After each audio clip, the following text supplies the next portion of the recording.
High বন্ধুরা, দেখো আজকে রাতে ডিনারে বানালাম হায়দ্রাবাদি আচারি মুগ মশলা।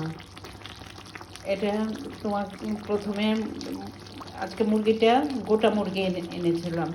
তার সাথে তোমার পেঁয়াজ, রসুন, আদা, টমেটো, দই দিয়ে ম্যারিনেট করে 10 মিনিটের মধ্যে রেখে দিয়েছিলাম।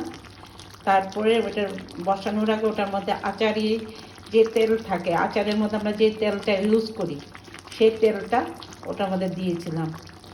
আর কয়েকটা গোটা আলু দিয়েছি আর গোটা পেঁয়াজ দিয়েছি। ওরা অবশ্য ডিমও ইউজ করেছিল, কিন্তু আমার কাছে ডিম ছিল না বলে আমি ডিমটা ইউজ করতে পারলাম না।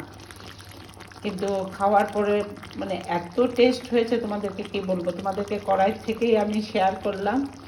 আমি একটু টেস্ট করেই তোমাদেরকে বলছি, খুব টেস্ট হয়েছে। তোমরা একবার বানিয়ে দেখো আচারি হায়দ্রাবাদি মুগ মশলা।